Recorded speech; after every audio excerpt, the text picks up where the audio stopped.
जय हिंद दोस्तों। आज जानेंगे हम पौधे में पोषण कैसे होता है, यानी कि पौधा अपना भोजन कैसे बनाता है। तो चलिए शुरू करते हैं, ना टाइम वेस्ट करते हुए। पौधे अपना भोजन कैसे बनाते हैं। पौधे, आपको पता होगा पौधे जो होता है अपना भोजन कैसे बनाता है, तो प्रकाश संश्लेषण से बनाता है। प्रकाश संश्लेषण क्या होता है कि करके हम आगे करके देखेंगे। तो पौधे अपना भोजन किससे बनाता है, प्रकाश संश्लेषण के द्वारा बनाता है। तो प्रकाश संश्लेषण क्या होता है, जिस प्रक्रिया द्वारा पौधे अपना भोजन तैयार करते हैं उस मूलभूत प्रक्रिया को क्या कहते हैं, हम लोग प्रकाश संश्लेषण कहते हैं। जिस प्रक्रिया द्वारा पौधे अपना भोजन तैयार करते हैं उसको क्या कहते हैं, हम लोग प्रकाश संश्लेषण कहते हैं। तो प्रकाश संश्लेषण देखिए क्या होता है, जानेंगे प्रकाश संश्लेषण अब कैसे होता है। तो जिस इसमें क्या होता है प्रकाश संश्लेषण में, इसमें सौर ऊर्जा को रासायनिक ऊर्जा में परिवर्तन किया जाता है। किसमें, प्रकाश संश्लेषण में क्या किया जाता है, तो सौर ऊर्जा को रासायनिक ऊर्जा में परिवर्तन किया जाता है। देखिए कैसे करते हैं, आगे सब पढ़ेंगे आगे करके। इसमें जब प्रकाश संश्लेषण की क्रिया होती है, प्रकाश संश्लेषण की, इसमें कुछ कच्ची सामग्री की आवश्यकता पड़ती है। जिससे क्या चीज की आवश्यकता पड़ती है प्रकाश संश्लेषण क्रिया करने के लिए, तो सूर्य के प्रकाश की आवश्यकता पड़ता है, क्लोरोफिल की आवश्यकता पड़ती है, कार्बन डाइऑक्साइड की आवश्यकता पड़ती है, जल की आवश्यकता पड़ती है। तो सूर्य का प्रकाश, क्लोरोफिल, कार्बन डाइऑक्साइड की आवश्यकता पड़ती है, 5 चीजों की आवश्यकता पड़ती है। तो सूर्य का प्रकाश तो सन से मिल जाएगा, सूर्य से मिल जाएगा। क्लोरोफिल जो पत्तियों में होता है। कार्बन डाइऑक्साइड जो होगा वातावरण से ले लेगा, और जल जड़ों के द्वारा ले लेगा। इन चारों चीजों की आवश्यकता होती है किसके, प्रकाश संश्लेषण करने के लिए। ये चारों चीज रहेगा तभी प्रकाश संश्लेषण की क्रिया हो पाएगी। तो स्थान देखते हैं किस जगह पर ये होता है, तो ये पत्तियों में होता है। पत्तियों में प्रकाश संश्लेषण की क्रिया होता है। तो पत्तियों में जब होता है तो पत्तियों में हरित पाया जाता है क्या, क्लोरोफिल। तो क्लोरोफिल कहाँ पाया जाता है, तो एक स्थान होता है जहाँ इसका नाम है हरित लवक। क्लोरोफिल के कारण जो होता है पत्तियों का रंग कैसा होता है, हरा होता है। तो एक स्थान क्या है, हरित लवक। हरित लवक क्लोरोप्लास्ट। क्लोरोप्लास्ट में क्या पाया जाता है, क्लोरोफिल। जो बिंदा बिंदा दिखा रहा है आपको डॉट डॉट रेड कलर का, ये क्या है, क्लोरोफिल है। तो क्लोरोफिल कहाँ पाया जाता है, तो पत्तियों में भी कहाँ, तो हरित लवक यानी क्लोरोप्लास्ट में पाया जाता है। तो पर्णहरित इसी को बोलते हैं हम लोग, किसको, क्लोरोफिल को। तो पर्णहरित यानी क्लोरोफिल के कारण पौधों का रंग कैसा होता है, तो हरा होता है।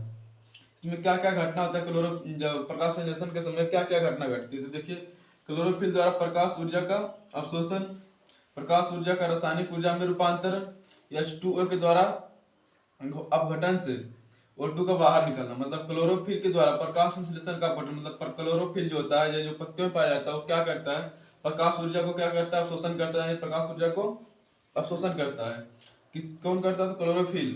और क्या होता है इस समय, प्रकाश ऊर्जा का रासायनिक ऊर्जा में बदलता है। क्लोरोफिल जब अवशोषण कर लेता है तो क्लोरोफिल ही क्या करता है, प्रकाशीय ऊर्जा जो अवशोषण के उसको क्या चीज में बदलता है, तो रासायनिक ऊर्जा में बदलता है। उसके बाद H2O जो इस समय आवश्यकता पड़ी थी किसको, प्रकाश संश्लेषण की क्रिया करने के लिए H2O का, वो क्या करती है, H2O का अपघटन O2 के रूप में निकलती है। O2 के रूप में मतलब O2 ऑक्सीजन को बाहर निकलती है। जैसे कि इसका हम रासायनिक सूत्र देखेंगे नीचे भी समझ में आएगा। इसमें क्वेश्चन हमारा कहाँ कहाँ से बन सकता है, कि बोलेगा पौधों में पोषण कैसे होता है। तो पौधे में पोषण जो होता है कैसे होता है, तो क्लोरो किस किस बोलेगा, पौधे में पोषण हमारा कैसे होता है, क्या होता है प्रकाश संश्लेषण की क्रिया। तो पौधे में पोषण हमारा प्रकाश संश्लेषण के द्वारा, लिख दीजिएगा, प्रकाश संश्लेषण के द्वारा होता है। तो प्रकाश संश्लेषण क्या है, तो जिस प्रक्रिया द्वारा पौधा अपना भोजन तैयार करते हैं उस मूलभूत प्रक्रिया को प्रकाश संश्लेषण कहते हैं।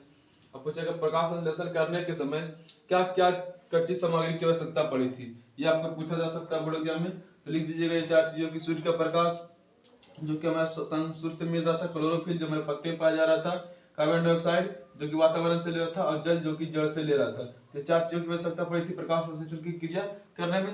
तो पूछेगा कच्ची सामग्री क्या क्या लगती है प्रकाश संश्लेषण की क्रिया करने में, 4 चीजें लिख दीजिएगा। तो पूछेगा किस स्थान से होता है, तो पत्तियों में भी कहाँ, किस स्थान से, मतलब क्लोरोफिल कहाँ पाया जाता है, तो जहाँ क्लोरोफिल पाया जाएगा वही ना क्लोरोफिल है ना, प्रकाश के अवशोषण करता है। क्लोरोफिल कहाँ पाया जाता है, तो पत्तियों में। क्लोरोफिल के कारण क्या होता है, पत्तियों का ऑब्जेक्टिव में पूछा जा सकता है, क्लोरोफिल के कारण क्या होता है, पत्तियों का रंग हरा होता है। हरित लवक यानी क्लोरोप्लास्ट में पाया जाता है क्लोरोफिल। आप पूछेगा कि क्लोरोफिल प्रकाश संश्लेषण के समय कौन कौन सी घटना घटती है, तो ये लिख दीजिएगा 3 घटना। क्लोरोफिल द्वारा प्रकाश ऊर्जा को अवशोषण किया जाता है, प्रकाश ऊर्जा का रासायनिक ऊर्जा में रूपांतरण किया जाता है, किसके द्वारा, तो क्लोरोफिल के द्वारा ही। H2 जल का अपघटन होता है किसमें, O2 में। ऑक्सीजन क्या होता है, बाहर निकल जाता है। तो देखिए आप फिगर से समझिएगा, ये सनलाइट है, सूर्य का प्रकाश है। ये पत्ती है जिसमें क्या पाया जा रहा है, क्लोरोफिल पाया जा रहा है। और यहाँ पर CO2 ले रहा है किससे, वातावरण से। कौन ले रहा है, तो यहाँ पे एक छिद्र पाया जाता है जिसका कहते हैं हम लोग रंध्र कहते हैं। इसका क्या नाम होता है, रंध्र नाम होता है, जो कि क्या करता है, वातावरण से ऑक्सीजन को या कार्बन डाइऑक्साइड को लेता है। रात में ऑक्सीजन को लेता है, दिन में कार्बन डाइऑक्साइड को लेता है। कौन? रंध्र। और नीचे से जल लेता है। प्रकाश संश्लेषण के समय किस चीज की आवश्यकता होती है? तो CO2 की आवश्यकता होती है। तो इधर से प्रकाश संश्लेषण क्लोरोफिल प्रकाश ऊर्जा को ले लेगा, CO2 रंध्र जो होगा वातावरण से CO2 को ले लेगा, जल जो होगी क्या करेगी, जल पहुंचा देगी, प्रकाश संश्लेषण की क्रिया हो जाएगी। इसमें कितने CO2 अणु की आवश्यकता पड़ती है? इसमें 6 जो होता है CO2 अणु की आवश्यकता पड़ती है, 12 जो होती है जल का अणु की आवश्यकता पड़ती है H2O का, सनलाइट सूर्य का प्रकाश, और क्या क्लोरोफिल जो कि पत्ते में पाया जाता है, क्या बना लेता है, तो ग्लूकोज का एक अणु बना देता है, और 6 अणु जो होता है जल का बनाता है, और ऑक्सीजन का अणु बनाता है 6 को, जो कि फिर से रंध्र के द्वारा ही बाहर निकल जाता है, वातावरण में मिल जाता है। तो यहाँ क्या था, 6 अणु लिया था कार्बन डाइऑक्साइड का, 6 अणु निकाल दिया क्या चीज का, ऑक्सीजन का। और जल जो होता है, जल भी वातावरण में जो होता है रंध्र के द्वारा ही बाष्पोत्सर्जन होकर निकल जाता है। तो आशा करता हूँ आज का वीडियो समझ में आया होगा। तो यही से बनेगा हमारा क्वेश्चन, यहाँ से बन सकता है। कच्ची सामग्री लिखें, इसकी घटनाएं लिखें, तो प्रकाश संश्लेषण क्या होता है, 2-3 क्वेश्चन इससे बन सकता है। ये ऑब्जेक्टिव के लिए याद रखिएगा कि क्लोरोफिल के कारण ये क्या होता है, पौधे का रंग हरा होता है। तो आज का हम देख लिए पौधे में पोषण। आशा करता हूँ आज का वीडियो आपको पसंद आया होगा। पसंद आया होगा तो लाइक कीजिएगा। मिलते हैं किसी नेक्स्ट वीडियो में, जब तक के लिए जय हिंद, गुड बाय।